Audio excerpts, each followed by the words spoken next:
नमस्कार दोस्तों।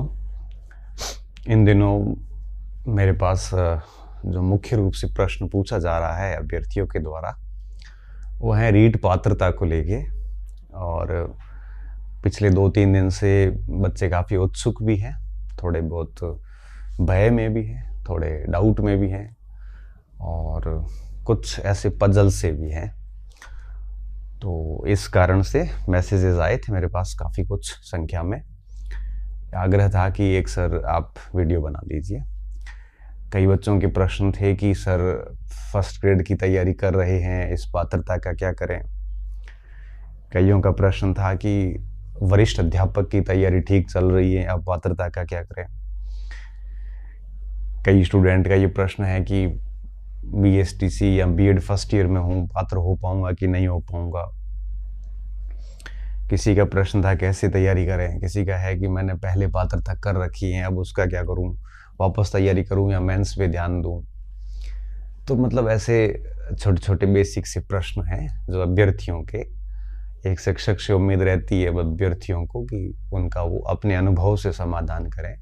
ये ऐसे प्रश्न हैं जिनका कोई फैक्चुअल उत्तर नहीं होता, बस अनुभवजन्य उत्तर होता है। जब बच्चे चाहते हैं कि अगर आप कह दें तो हम अगर जिस दिशा में अगर चल रहे हैं और आपने वैसी वो बात बताई, तो डेफिनेटली हमारे उस कार्य को प्रमाणिकता मिल जाती, थोड़ा सा एक भरोसा हो जाता है खुद पे। तो आपकी इन्हीं शंकाओं का समाधान करने के लिए मैंने ये छोटा सा वीडियो बनाने का एक जहमत करी है। तो आप इसको सुनना पूरा, डेफिनेटली आपको कोई निर्णय लेने में मदद होगी। ठीक है। सबसे पहले तो आप सभी को शुभकामनाएं और बधाई कि भर्ती की प्रक्रिया आरंभ हुई है ना। पात्रता हुई है तो मुख्य परीक्षा भी होगी, मुख्य होगी पात्रता होगी तो आपकी नियुक्तियां भी होगी, ये भी तय बात है। तो सबसे पहले आपको इस बात के लिए बधाई, क्योंकि इस दिन का सब इंतज़ार करते हैं कि भर्ती आखिर कब आएगी। आज से 2-4 दिन से पहले यही प्रश्न वो रहता था कि भर्ती आएगी कब। अब ये प्रश्न है कि इसको मैनेज कैसे करें, और कुछ समय बाद ये प्रश्न होगा कि पेपर को अटेंड कैसे करें। फिर प्रश्न होगा कि मेंस परीक्षा कब होगी और उसकी तैयारी कैसे करें। फिर प्रश्न होगा कि सर कट ऑफ कितनी रहेगी। फिर प्रश्न रहेगा कि ज्वाइनिंग कब होगी। फिर प्रश्न रहेगा कि काउंसलिंग किस बेस पे की जाती है, डॉक्यूमेंट्स क्या क्या चाहिए। फिर प्रश्न होगा कि प्रोबेशन में लीव ले सकते हैं कि नहीं ले सकते हैं। फिर प्रश्न रहता है कि प्रोबेशन में लीव लेने के बाद प्रोबेशन कितना आगे बढ़ता है। ऐसे प्रश्न पूरी यात्रा में जीवन भर चलते रहते हैं, लेकिन उन प्रश्नों को मैं ज़्यादा सीरियस नहीं लेता, क्योंकि सेवा में आने के बाद आप अपने प्रश्नों के उत्तर स्वयं ढूंढ लेते हैं। लेकिन आप जब संघर्षरत साथी हैं तो मुझे लगता है कि समाधान करना हमारी पहली प्राथमिकता जो है वो बन जाती है। चलो मैं बात को शुरू करता हूँ, आपका बहुत अधिक समय खराब नहीं करूँ। सबसे पहला प्रश्न तो था कि फर्स्ट ग्रेड और सेकंड ग्रेड अध्यापक भर्ती के जो स्टूडेंट हैं कि किनको तैयारी करनी चाहिए, किसको नहीं करनी चाहिए। अब देखो, ये प्रश्न एक बनता है कि किसको तैयारी करनी चाहिए, किसको करनी चाहिए और किसको नहीं करनी चाहिए, है ना। मैं बहुत क्लियर बोल देता हूँ और एक और बात बता देता हूँ, ये कंप्लीटली मेरा अनुभव है। अच्छा, आपके जितने भी प्रश्न आए हैं उन सभी का हम समाधान करेंगे, है ना। देखिए, अगर आप फर्स्ट ग्रेड के स्टूडेंट हैं और आप बहुत अच्छी तैयारी कर रहे हैं, 4-5-6 महीने से 12 महीने से आपने फर्स्ट ग्रेड को पूरा टाइम दिया है, आपने सब्जेक्ट पढ़ा है, आपने फर्स्ट पेपर पढ़ा है, आप पूर्ण रूप से समर्पित हो कि फर्स्ट ग्रेड की अगर तैयारी कर रहे हैं, तो मुझे लगता है आपको इस अध्यापक भर्ती में नहीं उलझना चाहिए। आप केवल फर्स्ट ग्रेड को टारगेट कीजिए। हाँ, इतना मैं ज़रूर कहूँगा कि आप रीट का फॉर्म ज़रूर लगा लेना, फॉर्म लगाने में कोई नुकसान नहीं है, और परीक्षा से 15-20 दिन पहले पढ़ भी लेना, कोई दिक्कत नहीं। 20-15 दिन अगर पढ़ लोगे तो कोई लॉस नहीं है। एक कॉन्फिडेंस ही आता है, पात्रता रहती है, आजीवन पात्रता है, तो किसी भी परीक्षा को पास करने से एक बूस्ट मिलता है। एक मोटिवेशन मिलता है, उसमें कभी भी लॉस वाली कोई बात नहीं होती। ठीक है, 15-20 दिन तैयारी करके पेपर दे देना, पात्र हो जाओगे, और उसके बाद वापस फर्स्ट ग्रेड पे लग जाना, क्योंकि फर्स्ट ग्रेड भी जल्दी आ जाएगी और 1 साल बाद उसकी परीक्षा भी आपको देखने को मिलेगी। इसलिए पहला काम तो ये करना है, अगर आप फर्स्ट ग्रेड के वाकई में सीरियस स्टूडेंट हैं, वाकई में सीरियस का मतलब क्या होता है, वाकई में सीरियस का मतलब ये होता है कि जिसने ईमानदारी से सिलेबस पूरा पढ़ा है, पिछले कुछ महीनों से या कुछ वर्षों से कंटिन्यू तैयारी कर रहे हैं, अभ्यास कर रहे हैं, बढ़िया तरीके से प्रॉपर वे से तैयारी कर रहे हैं, तब तो आप ये मत करना, उलझना ही मत। अगर आप फर्स्ट ग्रेड का मानस ही बना रहे हैं, अभी कुछ भी नहीं किया है, आपको लग रहा है कि फर्स्ट ग्रेड अच्छा शुरू भी कर लिए, लेकिन आपको लग रहा है कि होगी नहीं, अंदर से कोई कॉन्फिडेंस नहीं है, कोई सब्जेक्ट पढ़ा हुआ नहीं है, अगर ऐसी स्थिति है तो फर्स्ट ग्रेड के इसकी स्थिति के साथ आप फर्स्ट ग्रेड नहीं बन पाएंगे। तब आप रीट की तैयारी बढ़िया तरीके से शुरू कर दें, क्योंकि फर्स्ट ग्रेड आपके काम की नहीं है। फर्स्ट ग्रेड उन्हीं के काम की है जिन्होंने मानस पूरा सेट कर लिया है कि आप फर्स्ट ग्रेड ही बनेंगे। और मैं आपको बता दूं, कोई भी भर्ती परीक्षा पास करना आसान नहीं है और कोई भी मुश्किल नहीं है, और जैसे जैसे ऊपर की ओर जाते हैं परीक्षा थोड़ी आसान पास होती है। अध्यापक की तुलना में मुझे लगता है व्याख्याता बनना थोड़ा आसान है। तो ऐसा कोई नियम भी नहीं है कि कोई व्यक्ति सीधा व्याख्याता नहीं बन सकता या सीधे ऐसा कोई नियम नहीं है। कई सारे स्टूडेंट हैं वो सीधे व्याख्याता बने हैं और कई सारे बनते भी हैं और इस बार भी बनेंगे। ठीक है, तो अगर प्रॉपर तैयारी है फुल डेडिकेशन के साथ में, तब तो आप रीट को 10-15 दिन पढ़ के दे देना, और फिर मेंस ऊपर आ जाती है। तो मेंस को अगर फर्स्ट ग्रेड की भर्ती परीक्षा नज़दीक नहीं हो तब तो मेंस भी 2 महीने पढ़ के दे देना। और अगर आपको लगता है कि भर्ती परीक्षा मान लो आ जाती है जल्दी फर्स्ट ग्रेड की, तब आप रीट और मेंस परीक्षा छोड़ के अपना फर्स्ट ग्रेड पे फोकस करना, क्योंकि 2 नावों में सवार होने से फेल हो जाओगे। ठीक है, तो रीट पात्रता देने के लिए मैं इसलिए कह रहा हूँ, मान लो फर्स्ट ग्रेड लेट हो जाती है और मुख्य परीक्षा जुलाई में हो जाती है, तो बीच में 2 महीने पढ़ के भी आप मुख्य परीक्षा पास भी कर सकते हैं। और मान लो कि दिसंबर तक फर्स्ट ग्रेड की भर्ती भी आ जाती है, तब तो मैं आपको ये कहूँगा कि रीट को भी मत पढ़ना, रीट खाली दे देना, बस अपना पूरा टाइम फर्स्ट ग्रेड को देना। ये तो हो गई बात क्लियर। अंदर से खुद से पूछना कि मेरे से फर्स्ट ग्रेड हो पाएगा कि नहीं हो पाएगा।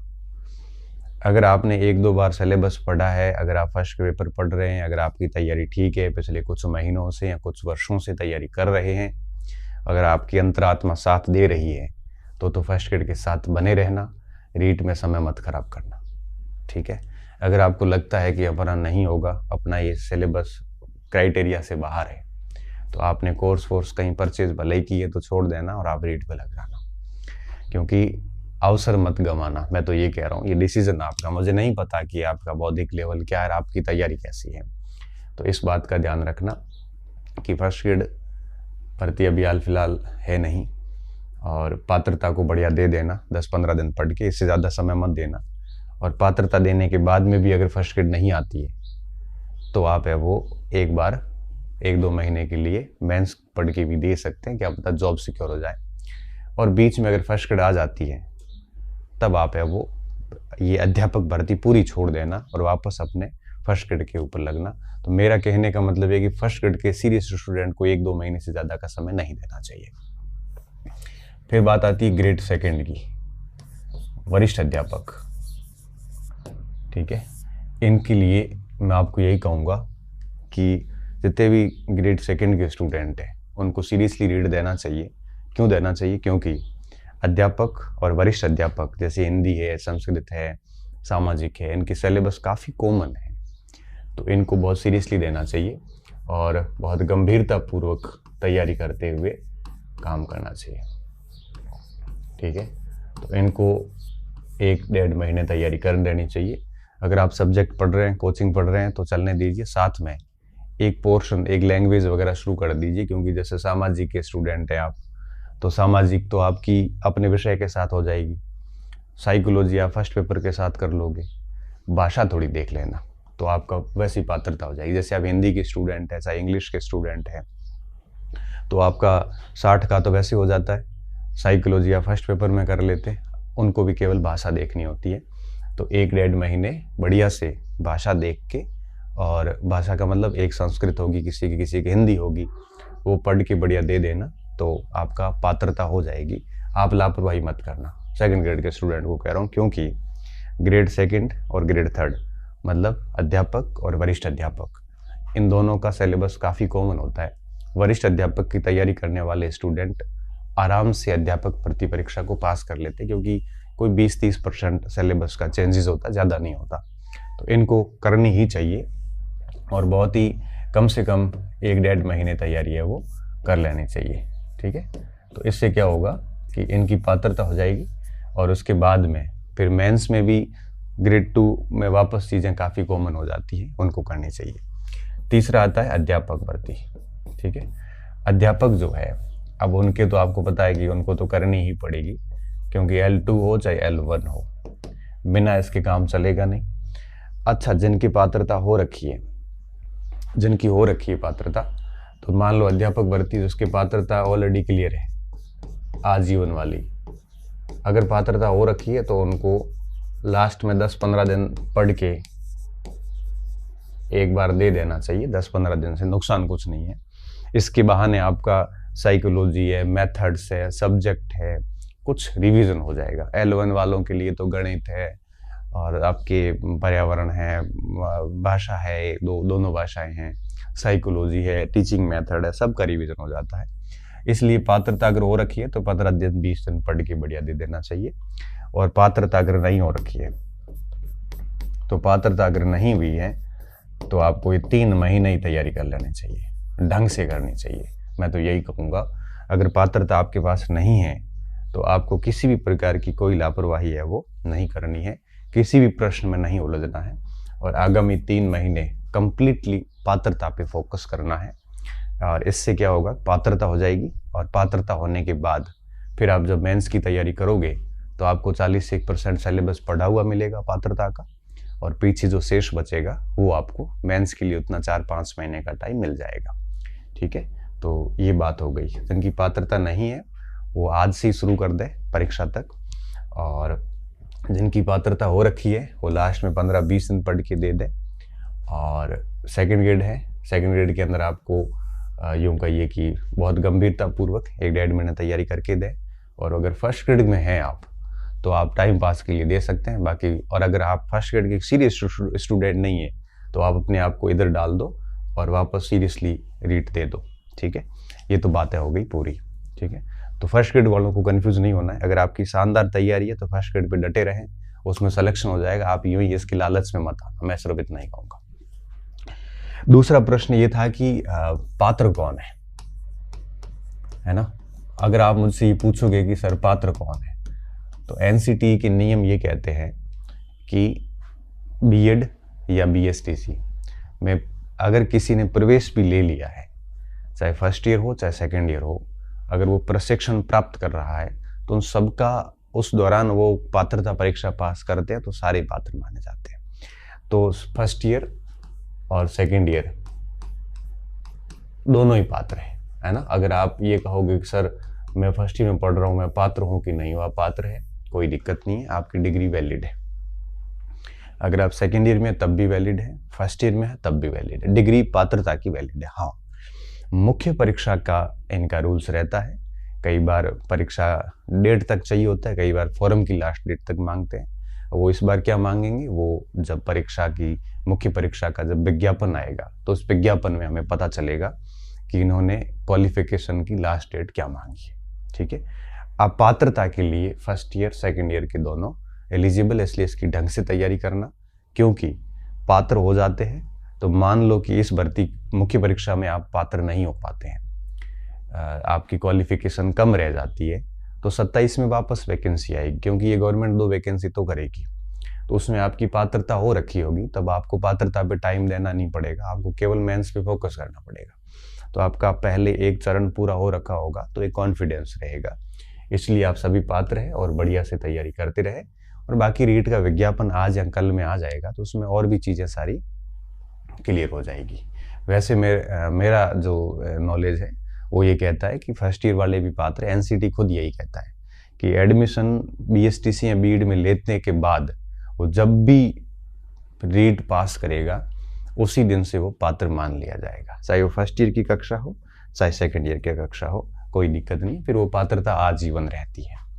ये तो पात्रता की बात होगी। तो मतलब सब पात्र हो गए हैं, जिसने इस बार फर्स्ट ईयर में हो चाहे सेकंड ईयर में हो, सारे पात्र हैं और आपका सर्टिफिकेट भी आजीवन माना जाएगा। इसलिए बहुत सीरियसली तैयारी करके आप इसको देना। और पिछली बार भी किसी ने फर्स्ट ईयर के साथ में करी है तब भी उसकी जो रीट है वो मान्य है, फिर भी आप 1-1.5 महीने तैयारी करके दे देना, इससे सिलेबस ही पढ़ा जाएगा, कोई लॉस वाली बात नहीं है। ठीक है, अब बात आती है सर तैयारी कैसे करें। तो मैं तो ये कहूँगा कि इस 3 महीने का जो समय है ये ऐसा समय है जब आप कोचिंग से बचें। क्यों? क्योंकि कोचिंग कब काम करती है, जब आपकी परीक्षाएं 1-1.5 साल बाद हो। अब 3 महीने, कई सारे बच्चे मुझे पूछते हैं सर बैच लोगे कि नहीं लोगे, मैं बहुत स्पष्ट मना करता हूँ। देखो, कोचिंग अगर बैच लेता भी है तब भी हमें बचना चाहिए। रीज़न क्या है? रीज़न साफ है कि कब क्लासेस लोगे, कब नोट्स तैयार करोगे, कब उसका रिवीजन करोगे। इसलिए अब ऐसा समय है कि अब आप कोचिंग से बचें, मैं तो सिर्फ यही कहूँगा।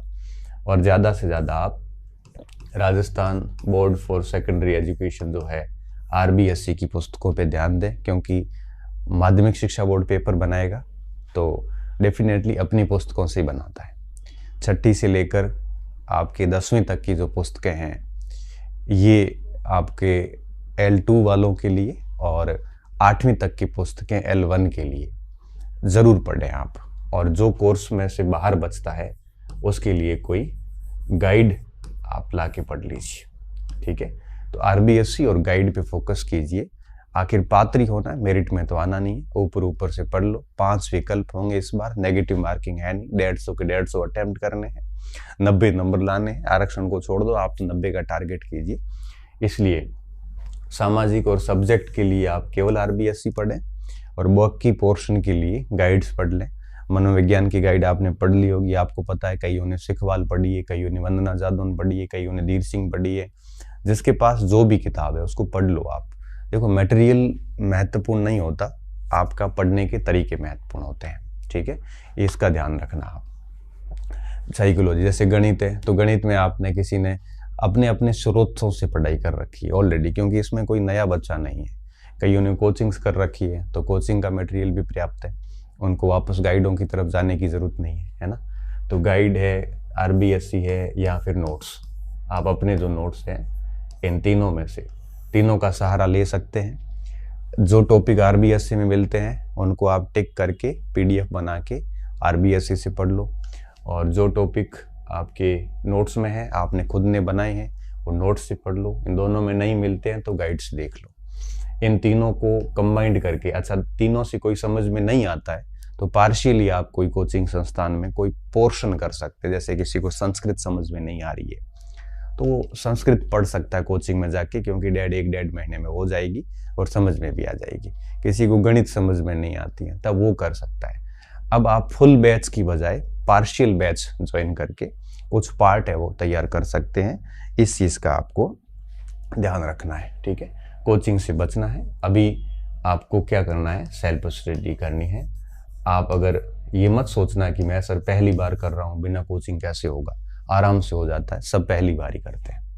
किसी साथी की मदद ले लो, किसी अनुभवी व्यक्ति की, हो जाएगा, कोई दिक्कत वाली बात नहीं है। और बाकी कोचिंग अभी क्या है कि बेसिकली इतना टाइम नहीं है आपके पास। कोचिंग तभी फायदेमंद होती है जब हमारे को कम से कम 1 साल का समय हो और हम वो नोट्स को कम से कम 3-4 बार ठीक से रिवीजन कर पाए। उससे पहले रिवीजन नहीं होता तो फिर वो कोचिंग काम की नहीं रहती, फिर उसमें आना जाना, फिर वो धीरे धीरे पढ़ाना, क्योंकि कोचिंग अपनी गति से चलेगा। आपके कहने से तो फास्ट होगा नहीं, आपके कहने से वो धीरे होगा नहीं। तो इस चीज़ का विशेष तौर पे ध्यान रखना। चौथा प्रश्न रहता है सर मेंस कब होगा। देखो, अगर मेंस की बात करें तो मुझे लगता है कि अगस्त के बाद कभी भी हो सकता है, कभी भी हो सकता है। कभी भी होने का मतलब है कि अगस्त के लास्ट वीक में भी हो सकता है। मुझे जुलाई तक लगता नहीं है, क्योंकि जनवरी लास्ट वीक या फरवरी के आसपास पहले वीक में अगर पात्रता होती है तो मार्च अप्रैल में परिणाम आएगा, फिर विज्ञापन मेंस परीक्षा का आएगा, फिर 2-3 महीने बच्चों को टाइम दिया जाएगा परीक्षा के लिए, 3 महीने तो कम से कम टाइम देते ही देते हैं। तो जैसे मार्च के आसपास अगर ये पात्रता वात्रता क्लियर हो जाती है और अप्रैल में अगर विज्ञापन आता है तो मई जून जुलाई तो चले गए, अगस्त या उसके बाद कभी भी हो सकता है। तो आपको प्री के बाद में भी कम से कम 7-8 महीने का समय रहेगा। पैटर्न सेम रहेगा, कोई बदलाव नहीं रहेंगे मुझे जहाँ तक लगता है। आरक्षण वगैरह का कुछ इस बार है नहीं, मुझे लगता है ऐसा। मैंने पहली भी ये कहा था कि इस भर्ती में शायद ही आरक्षण दे, फिर भी कुछ सरकार का कह नहीं सकते, लेकिन पैटर्न सेम रहेगा, डरने की जरूरत नहीं है। और ठीक है, थोड़ा मोटा कोई इधर उधर होगा तो सिलेबस तो वही रहेगा, ज़्यादा कुछ फर्क पड़ना है नहीं। ठीक है, अब ये बातें तो क्लियर है। अब बात आती है कि आप इसको टाइम मैनेजमेंट अच्छे से करना। अभी आपके पास में 90 से 100 दिन का टाइम बचा हुआ है और इन दिनों को आप बढ़िया से अगर यूज़ करेंगे तो आप मेंस का भी 50% कोर्स कर लेंगे और पात्रता भी बढ़िया से कर लेंगे। एक एक मिनट की वैल्यू है, आप बिल्कुल ख़राब मत करना। मैं सिर्फ यही कहूँगा, जैसे 2 स्टूडेंट हैं, एक स्टूडेंट 10 घंटे पढ़ता है, एक स्टूडेंट 6 घंटे पढ़ता है, एक स्टूडेंट मान लो कि 4 घंटे ही पढ़ता है, तो 10 घंटे वाला एक महीने में 300 घंटे पढ़ लेता है और 6 घंटे वाला एक महीने में 180 घंटे पढ़ता है। मतलब क्या हुआ? मतलब ये हुआ कि 10 घंटे वाले ने एक महीने के 2 महीने कर लिए और 6 घंटे वाले ने एक महीने के 15 दिन कर लिए। तो अभी सबको समान टाइम मिलेगा। अभी आपके ऊपर तय होता है कि आप एक महीने इस 100 दिनों के 200 दिन करते हैं या 100 दिनों के 50 दिन करते हैं। अगर आप मोबाइल की दुनिया में खोए रहेंगे तो तय बात है कि आप इन 100 दिनों के 10 दिन करेंगे। आप इस कमेंट्री से दूर रहना। अगर आप ट्विटर पे जाओगे या किसी भी जाओगे तो अब कुछ दिनों में एक गैंग एक्टिव हो जाएगी परीक्षा आगे बढ़ाने वाली। आप अगर उस कमेंट्री का हिस्सा बनेंगे तो आपकी पूरी ऊर्जा उसमें व्यर्थ हो जाएगी। हासिल कुछ होना नहीं है, जो होना है वो होके रहेगा। गवर्नमेंट आपकी बात मानती नहीं है, ना आपको कोई सुनता है, ना आपको कोई पूछता है। आप अपना टाइम खराब करेंगे। उसी समय हजारों बच्चे पढ़ रहे होते हैं, आप प्रोटेस्ट कर रहे होते हैं, टंकी पे चढ़ते हो आप, और पीछे बच्चे मेहनत कर रहे होते हैं और टंकी वालों का होता नहीं है और मेहनत करने वालों का हो जाता है। इसलिए कह रहा हूँ कि आप उस कमेंट्री का हिस्सा मत बनना। आप अपना समय सोशल मीडिया से मत खराब करना। मैं भी आपका समय खराब नहीं करूँगा। आज आया हूँ, इसके बाद परीक्षा के समय एक बार आऊँगा और बीच में एक बार अगर मुझे लगेगा कोई बड़ा डाउट क्रिएट हो गया है तब 10-15 मिनट के लिए आऊँगा। तो पूरी इस रीट की जर्नी में 3 महीनों में 3 बार हो सकता हूँ मैक्सिमम, चौथी बार नहीं आऊँगा। आज के बाद एक बार और आया आऊँगा, नहीं तो फिर सीधा परीक्षा के एक दिन पहले आऊँगा, पेपर कैसे अटेम्प्ट करना उसके लिए। ठीक है, तो आपके पास में 100 दिन है, तो 100 दिन के मैं तो यही कहूँगा 200 दिन बनाना। सुबह जल्दी उठो, रात को लेट सो, दिन पूरा पढ़िए। इस मोबाइल को इस तरह से साइलेंट करके साइड में डाल दीजिए और कहीं से यूट्यूब वगैरह, ये अब marathon classes, online free batches वगैरह बेशुमार मार्केट की प्रोपेगेंडा चलेंगे, मार्केटिंग चलेगी। आप इन सब से बचना, मैं तो सिर्फ यही कहूँगा, क्योंकि आप 10 घंटे वीडियो देख के जितना हासिल करोगे उतना आप 1 घंटे किताब पढ़ के हासिल कर लोगे। तो 9 घंटे क्यों अपने टाइम खराब करने। सिर्फ और सिर्फ अभी आपको आरबीएससी की किताबें, एक आधी गाइड कोई भी ले सकते हो। नाथ की किताब भी अच्छी आती है और च्यवन प्रकाशन की भी अच्छी किताबें आती है, और भी आपको मार्केट में खूब सारी पुस्तकें, गाइड्स है तो सारी एक जैसी होती है। नाथ वाली ज़्यादा मुझे ठीक लगती क्योंकि वो टू द पॉइंट टॉपिक के अनुसार लिखते हैं, थोड़ी अपडेटेड भी होती है और अपने नोट्स बने हुए हैं, तो फिर गाइड की ज़रूरत नहीं है। नोट्स के साथ आरबीएससी को देख लेना।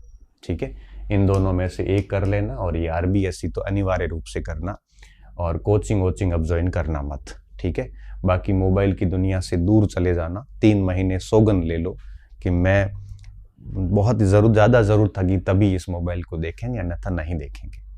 अभी आप यूट्यूब के अंदर ऐसे आपको आकर्षित करने वाले ऐसे विज्ञापन आएंगे कि ये हमारा फ्री बैच है, ये हमारी फ्री किताब है, ये हमारा 15 घंटे का महासंग्राम है, मैराथन है। मुझे तो बड़ी दया सी आती है उन बच्चों पे, जब 5-5 हज़ार बच्चे लाइव और होते हैं। क्यों समय खराब करते हो?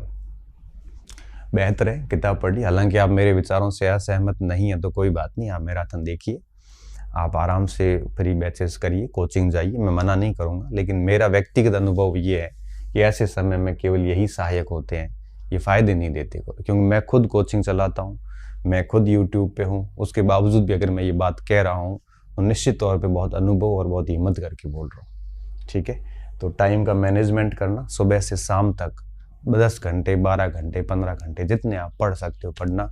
मरने से किसी की मृत्यु हुई नहीं है, और जितना पढ़ोगे उतना ही परिणाम मिलेगा। शानदार पढ़ाई करोगे तो शानदार परिणाम आएगा, पढ़ाई खराब करोगे तो परिणाम भी वैसा ही आएगा। तैयार रहना उसके लिए। ठीक है, फिर क्या है कि ये जो मार्केटिंग की दुनिया है, ये आपकी असफलता की जिम्मेदारी नहीं लेगी, ये आपकी सफलता का क्रेडिट ले सकती है। 100 में से 1% आपको बता के कहा जा सकता है कि मेरे कंटेंट से हूबहू छपा। जो 50 बाहर गए हैं टफ प्रश्न, वो नहीं कहा जाएगा आपको। मार्केटिंग है, समझिए इन चीज़ों को, बहुत बढ़िया से पढ़िए। जो ये कहते हैं कि भाई हमारे ये हुआ वो हुआ, मैं तो कहता हूँ कि आप 100 प्रश्नों का IPPT सही सोल्यूशन करवा दो। बच्चों को बता दो कि देखो 100 के ये 93 प्रश्न आए, जैसे मैंने करवा रखे हैं फर्स्ट ग्रेड वगैरह के। इसलिए आप इन चीज़ों से दूर रहिए। मैं किसी का विरोध नहीं कर रहा हूँ, मैं सिर्फ आपको कह रहा हूँ कि आपको टाइम खराब नहीं करना है। ठीक है, और आखिरी बात कि सर इसको मैनेज कैसे करना है, मैं सिर्फ यही कहूँगा कि आपको जैसे L1 के हैं तो क्या करना है, टाइम ज़्यादा हो रहा है बस, लेकिन थोड़ी सी बात रही हुई है। L1 को क्या करना है, पहले मैं L1 को बता देता हूँ, थोड़ी सी रणनीति बता देता हूँ, फिर L2 की बता देता हूँ। ठीक है, L1 को क्या करना है, L1 को अपने गणित ठीक रखना है, क्योंकि मेंस और प्री दोनों में है। केवल एक औसत अलग है टॉपिक, बाकी लगभग सेम है।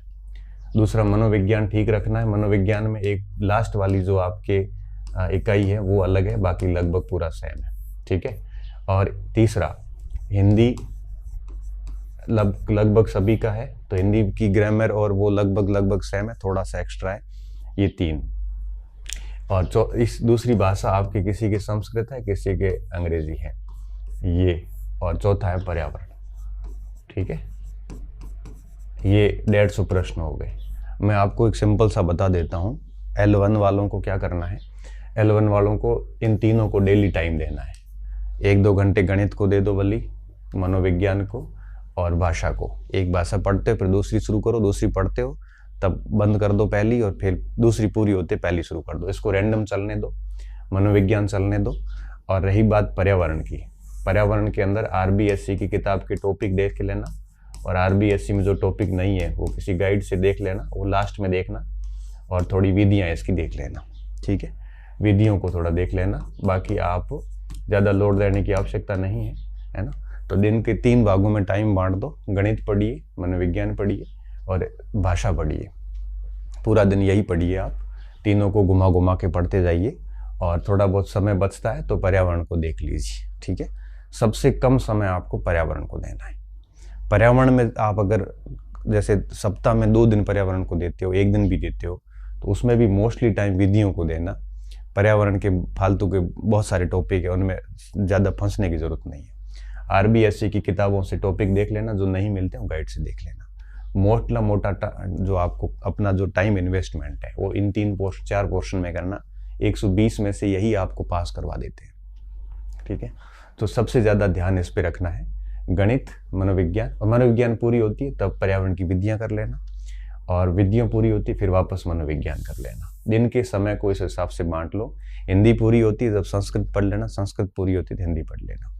और अगर आपको लगता है कि सर संस्कृत और हिंदी साथ में चलेंगे तो पूरे दिन को 4 भागों में बांट के भी पढ़ सकते हैं, सेल्फ स्टडी वालों के लिए। कोचिंग वालों को कोचिंग के हिसाब से चलते रहिए, वो अपने आप आपको मैनेज करके करवा देंगे। ठीक है, अब बात आती है L2 की। L2 की एक तो सब्जेक्ट है आपका SST या जो भी आपका विषय है वो है। इसके लिए आप बेहतरीन सबसे बढ़िया तरीका ये है कि आप RBSC की जो किताब है ना, उनको कंप्लीट करना, क्योंकि इसी से प्रश्न आते हैं। 6ठी से 10वीं तक की सामाजिक पढ़ लो, पूरा पेपर SST का उसमें से आ जाता है। ठीक है, और फिर क्या बचा, फिर ये भाषा बची और मनोविज्ञान बचा। ठीक है, अब जो मनोविज्ञान है वो आप पढ़ते रहिए साथ में। तो आपको क्या करना है, दिन को 3 भागों में बांट दो। 2-3 घंटे आप RBSC को दे देना, 2-3 घंटे भाषा को दे देना, 1-2 घंटे मनोविज्ञान को दे देना। तो देखो, पहला और तीसरा जो पार्ट है ये तो आपके मेंस में भी काम आएगा और सेकंड ग्रेड में भी काम आ जाएगा। अगर आप भाषा के स्टूडेंट हैं तब आपकी सभी काम आ जाएंगे साथ में। ठीक है, तो इस हिसाब से इसको मैनेज कर लो। और आरबीएससी के लिए एसएसटी, पर्यावरण के लिए आरबीएससी, एसएसटी हो चाहे साइंस हो चाहे हिंदी हो, उनके लिए माध्यमिक शिक्षा बोर्ड की किताबें पर्याप्त हैं, क्योंकि आरबीएससी पेपर यहीं से बनाता है। आपको बहुत ज़्यादा डिटेल में जाने की आवश्यकता नहीं है, क्योंकि पेपर सरसरी तौर पे आता है, बहुत गहरा पेपर नहीं आता और इन्हीं में से आता है। ठीक है, अब इनकी आप कोई क्लासेस लोगे तो ये 2-2, 400 क्लासेस होती है एसएसटी में, फिर आपका पूरा टाइम खराब होगा। इससे बेहतर है 6ठी से 10वीं तक की किताब की वो टॉपिक निशान लगा लो, उसकी पीडीएफ बना ले, प्रिंट करवा दो और 2-4 दिन 5 दिन में उसको निपटा दो। ठीक है, फिर आप मनोविज्ञान कई बार आपने पढ़ रखी है, फिर भी डेली 2-3 घंटे पढ़िए और भाषा के ऊपर थोड़ा ध्यान दे दीजिए। 1-1.5 महीने भी अगर ये कर लिया ना आपने, तब भी आपकी पात्रता क्लियर हो जाएगी, दिक्कत वाली बात नहीं है। ठीक है, तो इस तरह से आप कर सकते हैं और बाकी आपकी बेटर प्लानिंग आप खुद कर सकते हैं। लेकिन मैं इतना कह सकता हूँ, अगर आपने समय को ठीक से यूटिलाइज कर लिया इस मोबाइल की दुनिया से दूर होके, तो मुझे रणनीति बताने की आवश्यकता ही नहीं, आप स्वयं से बहुत शानदार कर लेंगे। और 15 दिन भी तैयारी कर ली ना, तब भी अंदर से कॉन्फिडेंस आना शुरू हो जाएगा और आप एक शानदार रिजल्ट दे देंगे, इतना मुझे भरोसा है। ठीक है, तो इन्हीं बातों के साथ मैं आज की वार्ता को समाप्त करता हूँ। आपका कोई और डाउट शेष रह गया हो पूरा सुनने के बाद भी, तो नीचे लिख लेना, मैं एक बार बीच में और आऊँगा और एक बार परीक्षा के टाइम आऊँगा। आपको बहुत बहुत शुभकामनाएं, खूब सारी पढ़ाई कीजिए और दुनियादारी से दूर रह के अपने आप को एकांत में डाल के, गुफा में डाल के खूब सारी पढ़ाई कीजिए और एक शानदार रिजल्ट दीजिए। बहुत बहुत शुभकामनाएं, बहुत बहुत धन्यवाद विद्यार्थियों। अच्छे रहिए, मस्त रहिए और पढ़ते रहिए।